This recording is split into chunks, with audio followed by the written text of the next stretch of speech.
Welcome to Invest in Yourself, the Digital Entrepreneur Podcast. Join the podcast mogul Phil Better as he interviews successful entrepreneurs that make their living in the digital world. Now, let's join your host, Phil Better, and his special guest today on Invest in Yourself, the Digital Entrepreneur Podcast.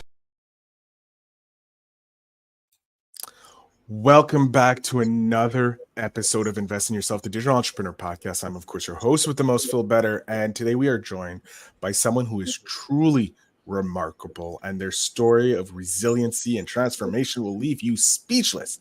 Today's guest is a survivor in every sense of the word, having overcome stage 4 melanoma with massive scientific keyword in the brain after a decade-long battle that included 10 surgeries, not one, 10 surgeries, four of them craniotomies, whatever that means. We'll learn about that. When pharmaceuticals nearly destroyed his body, they took a leap of faith, turning to a natural, holistic approach to healing. Now, 12 years later and cancer-free, they are on a mission to help others transform their health and vitality, especially those facing the threat of cancer. But after transitioning from their role of chief technology officer that they were doing for so long to become a holistic health coach, a master of transformational coaching, a function nutritionist, a rapid transformational therapist practitioner, and, just a Reiki master, nothing else among the top level of certifications that they have. They're also a best-selling Amazon author called Beating the Odds, My Journey Through Holistic Health to Overcoming Advanced Cancer, which serves as an inspiration to countless readers, offering hope and practical insight into holistic healing. But this is just nothing. They're also an NCAA Division I tennis champ, playing tennis, running half marathons. Passion for life is infectious with this guest. I am so happy to have this because this interview will no doubt motivate you to overcome your limiting beliefs and challenges and live your life with purpose. So please welcome the extraordinary, the courageous, the amazing Coach George. Coach, thank you so much for being here. Thank you, Phil, for inviting me. Thank you for that introduction as well. It's and every time I hear it, I can't but think, I don't really wish my journey through cancer, but the fact that I'm alive and I can share and help others is just really my life purpose now. So thank you for inviting me. I am so excited. When I read that you survived cancer and you kind of gave somewhat the middle finger, if you will, to the traditional sense of healing to go holistic. And 12 years later, you're kicking ass, taking names. I am thoroughly enjoyed because I want to learn about your story, how that helped transform you into the coach you are today. So we're going to start with the basic question. Why did you become an entrepreneur? You were a chief technological officer. You had cancer. A lot of people who have cancer go back to that job or somewhat a little more low key, but you decided, heck no, you're going to become an entrepreneur, which we all know is fraught with stress and challenges. So why did you decide after, beating cancer to go into another challenge? Yeah, the thing is, Phil, when I was diagnosed, I was just promoted to become a chief technology officer. I was in technology through all my career. That's what I studied when I was playing tennis for Division I tennis, NCAA Division I tennis. So, no one wants, like I said, no one wants to hear their diagnosis, but in my case it was a very accelerated. Melanoma is very, very aggressive, unpredictable, and it by the time I knew I had it, it was already through my lymph nodes, and it was already it was stage 3, but I had to really the impact that I had on me personally. We at the time had 5 young children, and that brought more anxiety to me. I mean, what's going to happen here? I'm an athlete. I'm a good person. I take these kids camping. I'm their soccer coach. I'm just getting in my MBA. It's just like what's happening here? What happened? Why me? And and I had no idea how much it was going to really affect my career as well. And I was going through a huge project. We had Royal Caribbean Cruise Lines as our client, and I was taking on that project. Actually, my team, because I was just um, uh, promoted to CEO. But the reason I did is I loved what I was doing. I was helping people by developing software for them, companies to become more, let's say, productive and so forth. That was always a nice thing that you had something that you built for somebody else, and it's providing some. The ROI was close, fast, and all this stuff. But as I was going through my progress here, I had a lot of leave of absence. And so I had a call to say, hey, look, you have to resign. You lost a couple of key people that were really there in a way because of you. You're not showing up. So, like you mentioned, I said, well, I'm gonna resign, and then when I'm better, I'll just go maybe start again, maybe as a director or manager. But I had this little call in my intuition that maybe it was the divine and my person of health kind of like sending me a message. And it came to a point where I realized that this thing wasn't happening to me, it was happening for me. I really took the this particular mindset to say, maybe because I had already lost some people that started the same day, with all this treatments and stuff, and they started passing away. I was the only one in that group that survived. So I had this survivor guilt for a while. But the moment that I realized that there was a reason for me to get what I got, uh, and fighting it. I always saw it as my toughest opponent, and I think that played a big part of me surviving. I had a 4% chance of survival once I had the metastasis in the brain, and I have my daughters, the only girl we have now. They're adults. She's gonna be 30, but the only girl of five, their godfathers are physicians, and he's on top of that, he's a surgeon in Miami, Florida. And so I told him at one point, when it came to my brain, I had already 8 surgeries on me, and and now I get this thing that just came in my front lobe. If you see me closer, you could see the four carinotomies, and I have several several scars in my body. But he comes, and I say, look, come before the kids come from school. If I know you have the day off, and get into the New England Journal of Medicine and tell me exactly who my opponent is now that is in my brain. And so he comes. I'm half Greek and half Spaniard. My dad is from Madrid, my mother from Greece, and his parents are Italian. They all of them actually migrated to America after World War II, and they decided to go to Venezuela. I'm from South America. English is my second language. I speak Spanish, and well, I actually speak both. So he comes and he sits. Mind you, all Mediterranean people, we're very emotional, very emotional.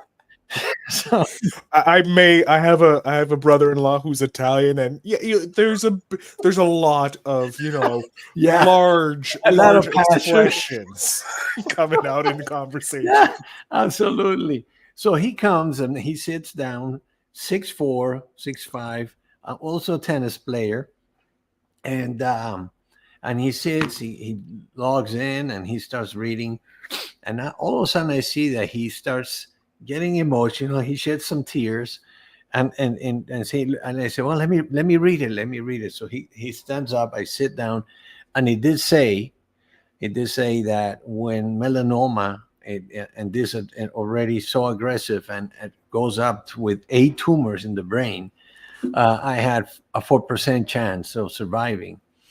And so I'm reading that, and I look at him. I'm only 5'10". I'm looking him up like that's just his name is Stephen. I say, Steve, tell me why I cannot be one of those four that survive. In fact, I'm gonna be one of those four. And he cried. He actually cried. He said, "But you see, if I would have gotten what you have, I would have died of just stress and anxiety.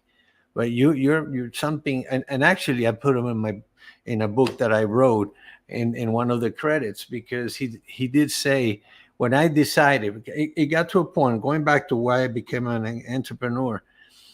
In year 8, as I was struggling still with my disease. Like I say, it was 10 years and 10 surgeries. I started to think that this thing was not working for me. It was like surgery, treatment, what they call remission, quote unquote, and then recurrence. Thank God, surgery again. I was lucky, by the way. In many cases, in almost all cases, my tumors were operable, except 2 of the brain tumors in my back were not operable, and I'll tell you about that. But so, the bottom line is, I go and tell my wife that I'm thinking of going into the health and wellness world, and she goes, "What?" She's also, at that time, she's a biologist, but she was actually working as X-ray tech and ultrasound tech for Baptist Hospital, and also in the medical. I said, "No, no, man, you gotta keep doing what you're doing." And I really said, and this is something that I like to share with the audience, obviously with you, Phil. Healing, my brother, is from the inside out. It happens from the inside out. I just did a talk with the cancer conquering community about mountains. You can move your mountains with that biblical, famous biblical thing. If you have faith as small as a mustard seed, which is the smallest seed in the world, you will be able to tell these mountains to move from here and there, and it will happen. By the way, I use that through my process, but especially when I decided to go natural. This is something that, again, they thought I was crazy. So my first leap of faith was, I'm going to go natural. And and I went, everybody against my wife, family, friends, especially the ones in the medical world, because they don't know anything else but what they do, which is not right. But I have to say that I would not be here if it wasn't for those 10 surgeries and 4 in the brain and 2 gamma knives. So it's 6 in the brain. And, but, um, I'm not a fan of the conventional treatments, you know, organ transplants, all the stuff, emergency surgeries. Man, that I tell you, I command the medical world. But when it comes to cancer and treatments, there are many other alternatives. So anyway, I made that decision. The first was that, and I told I went to talk to the oncologist. I say, look, doctor, I'm going to stop doing all this stuff. It was almost 8 years doing that. He goes, are you sure, Georges? And I say, yeah, I'm sure, Dr. Fon. I mean, I'll say his name. He doesn't mind. He gave me permission for that. And I say, yeah, but I'd appreciate, and not every oncologist does this. If anybody's listening and had this similar experience, even when they go, let's say, I have clients that they go completely free of cancer and through the scans, and they are recommended to continue their treatments in case it comes back. What is that? And I tell my clients, well, you have to use your intuition. It's from the inside out. If you believe you're all right, why should you keep going with your treatments? You're cancer free, man. You're not in remission. That's a really negative statement, because it gives you, psychologically, gives you this doubt that it could come back. No, you're free of cancer for good. It's gone. And so the thing was that he said, okay, well, because I said, but I would love for you to continue to do my follow-ups. And he said, okay. And if you ever want to, you can go back into treatment. there was always new stuff and so forth. So we started doing that, and he could not believe it. He said, "My goodness, you're getting better and better. I don't know what you're doing." And I explained. I explained what I was doing. I went natural. I went God's pharmacy, but I also studied a lot, and with my competitive uh, spirit and how I did in tennis, I used a lot of my mental rehearsing. I did a lot of visualizations, winning the matches, coming from behind, uh, you know, uh, ignoring my father, who was a tennis. Yeah, he was Davis. That's a dangerous thing to do. Oh man, ignore him on the tennis court when I was playing, and you could have hundreds of people watching you, and I could hear my dad because everybody wanted to me as good be as good as him or better. He was a Davis Cup player, and so I had to learn all this stuff. But guess what? I used all of that when I was sick. I started to imagining myself especially when I went natural, when I decided to stop everything. I detoxed myself from all the chemo and radio that I have been intaking for 7 years, almost 8. And I just got even brighter, And then I after my first craniotomy, which was from ear to ear, to remove a pretty large tumor in my front lobe, and they gave me these capsules that would penetrate my brain, which almost killed me. I was right over the roof. It was just like, I don't know, taking some really accelerating drug. That's when I decided. I said, look, I mean, this is year 8. I'm not going to be living, with treatment, stop, no way. So that was my first leap of faith. And then as I was going forward, I started becoming interested in becoming a Reiki master, a nutritionist, because I already had this feeling that I was born for something else, not for being a technology executive. And I was doing well. That was, we did have a real bad investment. So the timing wasn't the best, but I said, I'm doing it. I'm going to go, because this is the deal. And I say it in my book, my survival experience of 10 years of surgeries and in obviously battling the cancer was a blessing, because it gave me the chance to sing the song I was born to sing, which is helping people. And today, all I do is helping people prevent the disease, or if they have cancer, they're dealing with cancer, I'm working with them, and I help, whether it's prevention or managing the disease. If they do the work, they will experience a transformation of their health and vitality. And most of the time, also, they really start thinking of really their life purpose, because a lot of people are just existing, like Oscar Wilde used to say, that we're very weird. We always only we do is exist. That's not good. Many people live the same year 85 times or 90 or less, and that is not good. You gotta, life is to enjoy it, man. We're here just temporarily. So that's why I became an entrepreneur, and it wasn't easy in the beginning. It wasn't easy, from going to. Before that, I was a director before I became a CTO. So I was all for the last 15 years before I decided that I was really managing teams, 25 people, 40 people, then there came this huge project with Royal Caribbean. And that was a pretty big project. And I even had some consultants under me and even furniture people. We did all the logistics. Yeah. It's like I usually deal with technology, but now I have to decide what couch works well. Yeah, it's a little different. They dump that on me. Well, you're managing this so good. Your managers, let's have them manage the logistics of where the ships are going to be, so they can actually put the new furniture. We were doing internet cafes for all their fleet. And the internet cafe in those days, they were very. Remember in the early 2000s.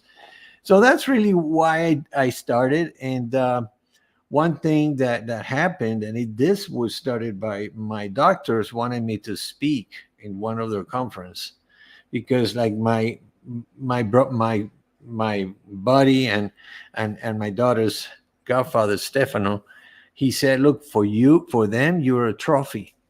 You are a trophy. You know, people like you don't survive. Look at Camila. Look at all these guys that were with you, and Nestor, and that was right." So they invited me to speak. That they had their gala or something like that, and that really prompted me. I mean, I was so since I was little, I was a storyteller with my kids. Sometimes with my friends, I would actually make up stuff, and they, oh my god, really? So I found that I was so comfortable, plus also sharing my story and what I did, that they invited me to another place, another, and so I became a speaker. And now I go around and share my story, but people go walk away with many tips to prevent the disease.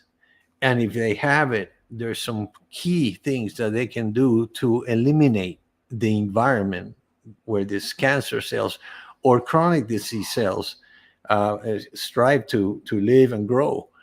If I can teach you that, you will not. And this is what my naturopath taught me, which is all about the balance of your pH in your body. Mhm. All chronic disease, Phil, they start in an inflamed body because we eat too fast, we eat when we're stressed, and that we chew too fast, and with time, and actually eat too many things that are acidic, especially sodas. I see people eating having 3 or 4 cans of soda a day, or a super or whatever The they mega call it. size Yeah, liters and king that. size or extra king size. If you drink a can of soda, which has about 10, depending on the soda, 10 to 12 teaspoons of refined sugar, you need 32 glasses of water to alkaline yourself after that can of soda. So who does that? Who doesn't? People don't even know that. And as you keep doing that, you bringing acidity to your body and you inflame all your tissue.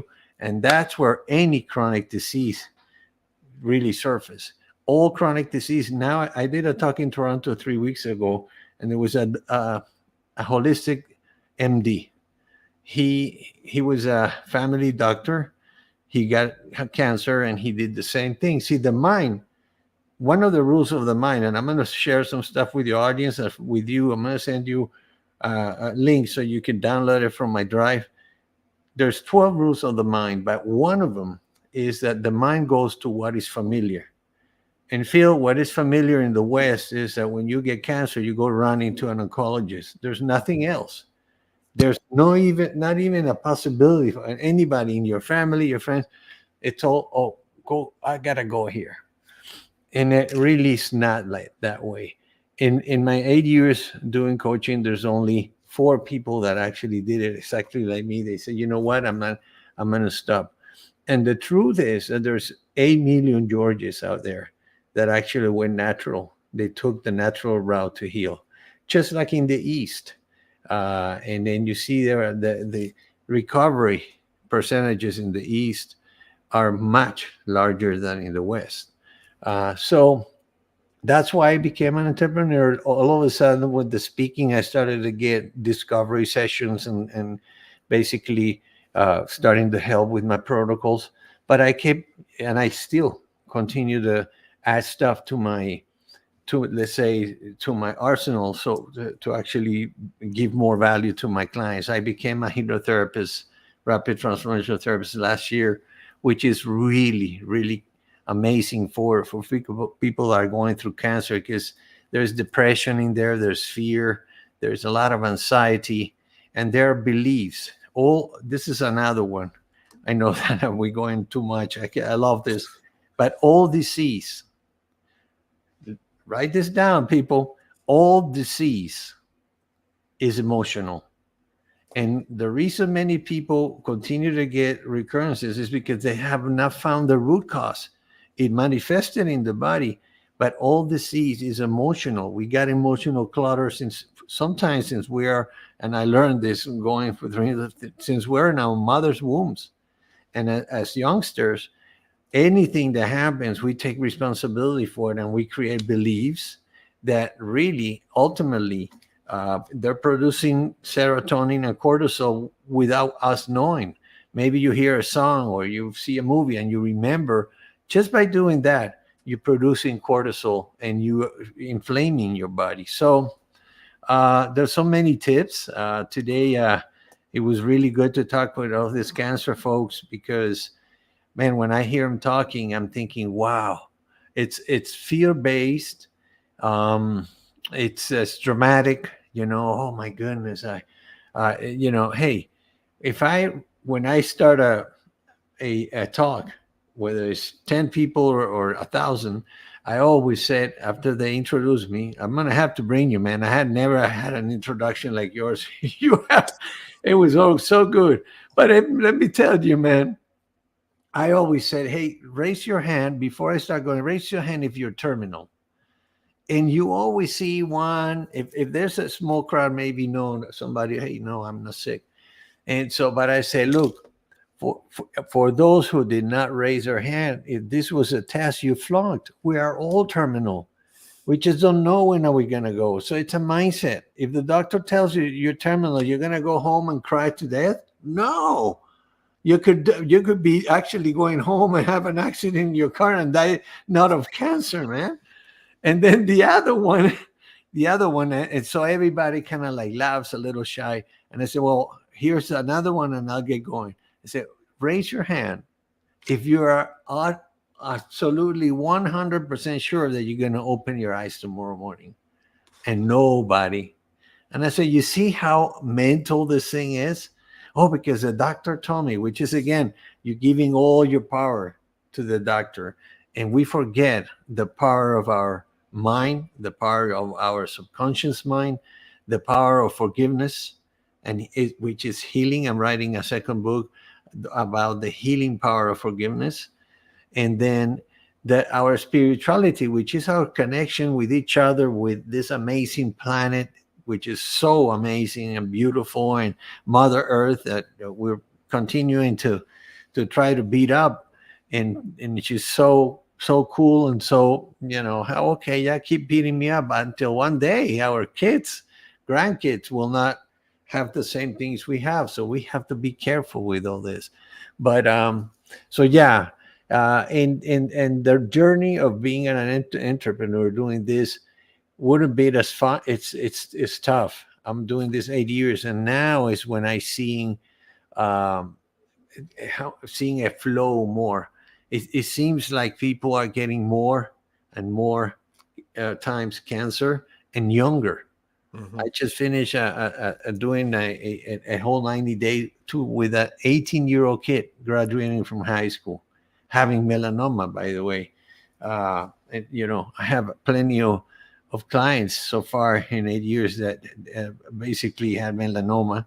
And with women, typically is breast cancer or ovarian cancer, but it's mainly breast cancer. One of two men. It is anticipated now with the national. Well, this is the World Health Organization, but the National Cancer Institute for the U.S.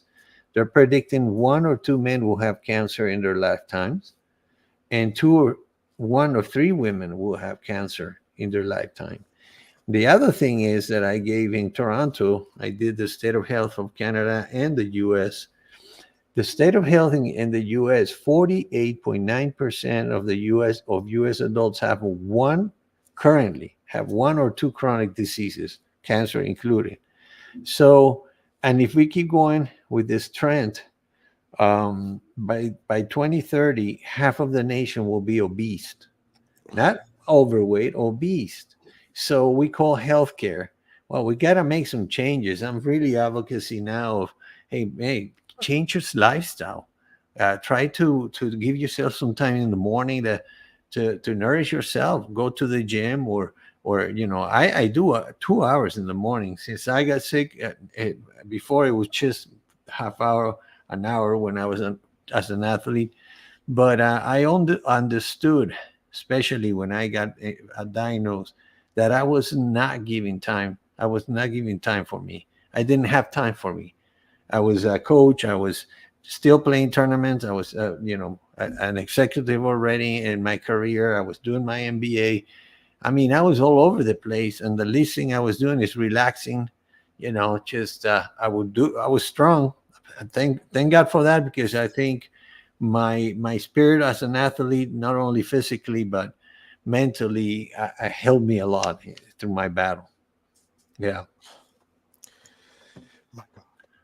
George, so first thing, I have a couple questions. I want to know because I always ask, what's one question you've never been asked? And you put down, do you believe you are a miracle? I want to know, do you believe that you are a walking miracle today? Yes, but I believe you're one too. We are miracles, and yes, and even maybe you could say a double miracle. But knowing what I know now, and this is another key thing to know. Most of us, great question by the way, most of us do not know how to receive. Phil, it is easier to give Mhm. than receive. You could even see that when you're going to lunch with a buddy, and then you're arguing who's going to pay the bill. Oh, let's split it. No, no. Allow yourself to be loved. If I want to invite you to lunch, allow that to happen. And here's the formula, because that's my third book. Is the miracles formula. It's going to be titled. I love that you asked this question. You see, when we started, I know that some people was going to flow when somebody, and I actually experienced that through all my journey of battling cancer. When somebody came to the house at 7:30 in the morning to with a, let's say, a bowl of lentils, so my wife would not have to cook for her, for the kids, and for me. It was seven of us at home. I would hear it. I was like in fetal position after my treatment that day, and I would hear that. That was healing for me. I said, "Wow, I was not expecting this guy John to come over to do that." The guy, even, So if I here's the miracle formula. We're miracles because we came through our parents, through the universe. They're our parents, but that's a miracle. That's so we're walking. All of us are working miracles, but we don't believe that. We don't even allow our mind to think of that. Man, you are a miracle. I'm a miracle. But in all the cases when people say, "Man, I this guy just, he asked for this and he got it," but I'm a person of faith, but I don't get it. The reason we don't get when we ask, there's two reasons. If it's not good for us, we're not gonna get it. But if it is good for us, the universe, let's call it the universe, some people may not believe in a God, but the universe conspires and says, "Yeah, here it is, Phil," but you somehow block that miracle because you inside may not feel worth receiving. And that's why we always say, "Oh, no, no, thank you, thank you." Or you think the guy might or the lady might have a hidden agenda. No, man, open up that heart and allow people to love you, to give you. It's you can actually sense the spirituality of somebody trying to give you something. So if I want to offer you something today, and that is going to be very positive to you, and you say, "Man, thank you so much," with an open heart, and a channel opens where God makes the miracles. And that's what happened to me, especially when I decided to go natural. I was so everything happened to me. I say God conspired, or the universe started sending me angels, man. I mean, literally, in the form of humans. A friend of mine, my aunt, or somebody, a colleague at work. I mean, it's amazing when you see. And by the way, those people could be Indian, Pakistani, Jewish, Christian, Protestant, or Catholic. It doesn't matter. They had that source of compassion, and they had a good intention. So if you open your heart to your heart to a good intention, things happen, man. Miracles happen. Other miracles, because we're walking miracles. We were designed to be in this earth in this miracle. Yeah. W- George, you have completely blown my mind. 100% true, truly, because your story is so unique, and I'm so like when I read it, I knew we were going to have a great interview. I just didn't know how deep we were going to go with the way, and I know my audience is going to really take a lot away from this and from your story, understanding that Western health is good for certain aspects, but to heal some of those harder to reach things, we need to look to the East, because the Inside. East has something that we don't. They understand the spirituality of life versus you know Exactly. organized spirituality, which then becomes religion. And so Religion. Exactly. I love that you are on. Unfortunately, we're going to have to finish, which I hate. So I'm going to skip investing in yourself, because I believe your investing is always learning, leading with an open heart, and just you said it, working out, knowing what's going inside your body, being present to Yeah, receive more of you. nourish yourself because time is of the essence. Yeah. We our time is not renewable. So if we take care of ourselves and we feel good about ourselves, we start receiving. But guess what? Everybody around you will feel better because you feel better. You cannot love somebody until you love yourself. Truly love somebody. So work on yourself and if you can contact me or your audience, I'll give you so many tips about what to do. It is so important and so simple that people say, "Wow, this is simple," but it's not easy because we have to change some habits, which is not hard. But all the answers are there to heal from the inside out, or more importantly, to prevent being one of the statistics that I just shared with you. Yeah. So we're going to hit the final Uh question. huh. I have your 10-year-old self here, very spirited, very active. I would love to know what advice you would love to be able to hand back to your 10-year-old self. I would say, Georges, no one will believe in you until you believe in you. That And is, yeah, and the reason for that is, we unfortunately, it's not, this is part of our society. Unfortunately, we lose our power, which is intuition. Intuition is our best coach. But as kids, our parents, our teachers, pastors, we start giving this power away because, God forbid, you're having a nice dream uh, of something, and it's just like, oh no, that's don't no, just listen to your uncle, listen to this and that, and now obviously you keep progressing like that, and then you're listening just to the doctor. I have to share that when I even before even I went natural, I would wait for my turn in the cancer center in Miami, in the garden, and I asked the nurse practitioner to beat me when it was my turn. The reason for that is when I would sit with everybody else there, you could just feel the fear, the trauma, uh, it's just the anxiety, energy there that is not good for anybody. And then you have the caregivers. I mean, like I say, our mind is trained that cancer is an assassin and it comes here. We see it with uppercase letters and bolded letters when it's really so little that you need a scan to see it.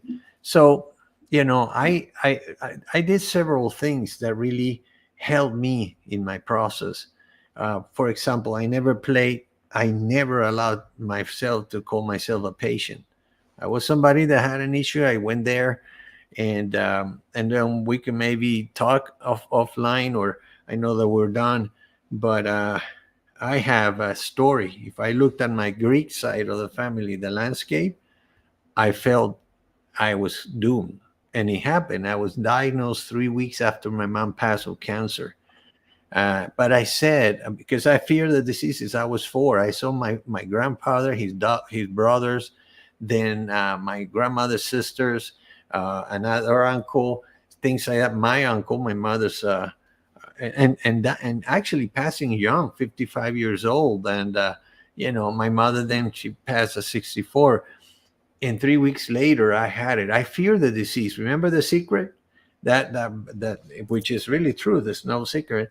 I had I think I attracted that because I just, it was a belief. I formed a belief as a youngster that everybody on my Greek side of the family was getting cancer. So, so I would tell my 10-year-old, yeah, no one will believe in you until you believe in you. And if somebody would tell me that at that age and gave me that, you know, it was in the contrary. It was like we didn't know anything. It's changed now with millennials, and now the AI generation is changing, thank God. But in my time, I was born in 1960. Everything was a protection. I understand that they came from war and there was trauma there, but anyway, but that's what I would tell my 10-year-old. I think we need not just 10-year-olds, but everybody needs to believe in themselves a lot more and Uh-huh. stop give their agency away to others.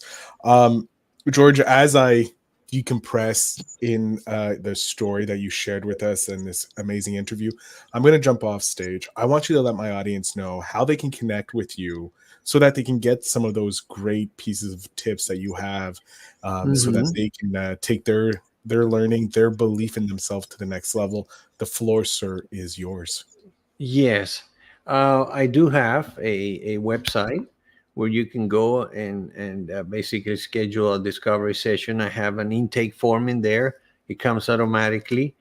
As you do that, you're going to receive a free ebook on your a balanced pH and your health. And I also offer some other things once we do our discovery session. I also have a Calendly link that Phil will actually share with you guys when the episode goes live. And between those two things, that's the best way to contact me. I'm also, if you go to add Coach Georges in Instagram, I have a pretty big following there. You could DM me there or in Facebook. But the main thing, it's just do yourself a favor and schedule 30 minutes with me. And if you go through the website just to get the ebook, that will be fun too. But there's a lot more stuff that once we do the discovery session, I'll give it to you anyway. My thing is helping people. I work with folks that are dealing with cancer or they want to prevent the disease, and I help them transform their health and vitality. And there are some things that work for both sides of the equation. For example, the pH balance, like I said, if you have a balanced pH, there's no way you can get even a cold.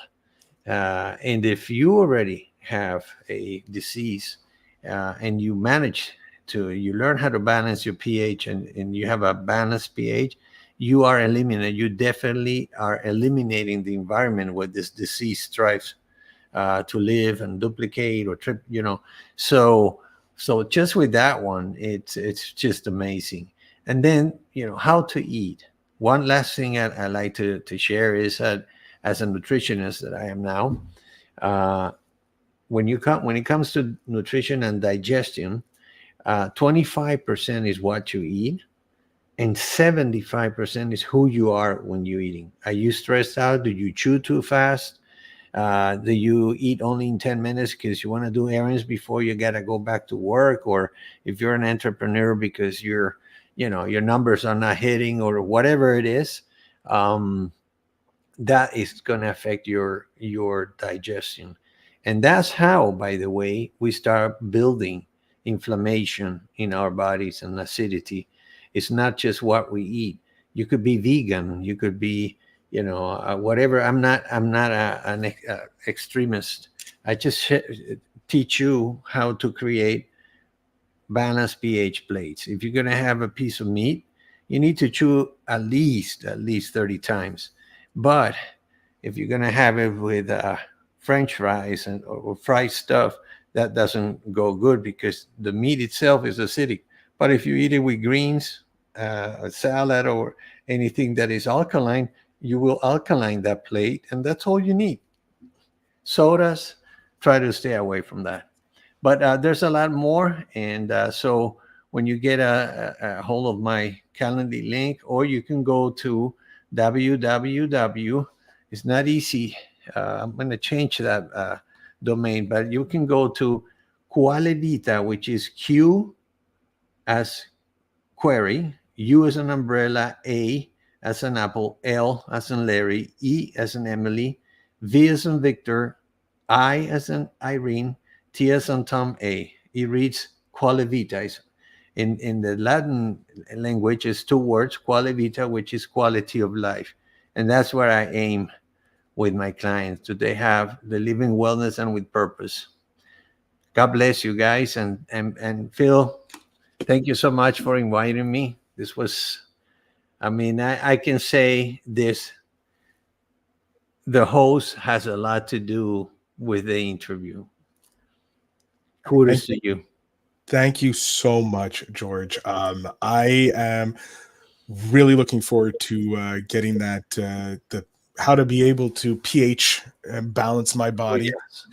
because that's something important. The little fact about needing 36 cups of water after a simple soda blew my mind, and I'm leaving soda behind because I don't want to drink 36 cups of water because that means I'm going to spend most of my time in the bathroom, and I got more Exactly. stuff to do than sit in the It's bathroom. 32, yeah. But Or yeah. 32 even.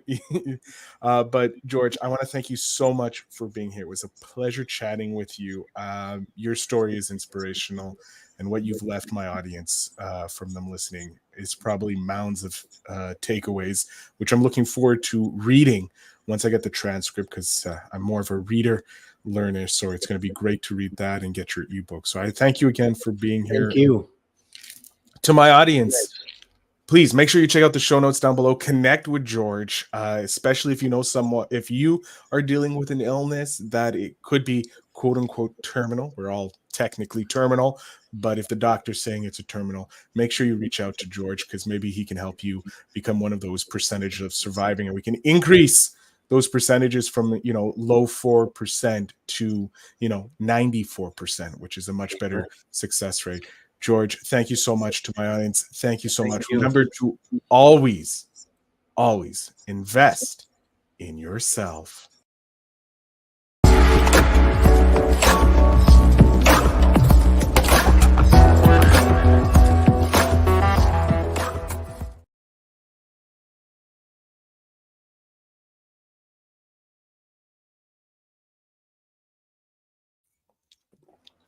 George.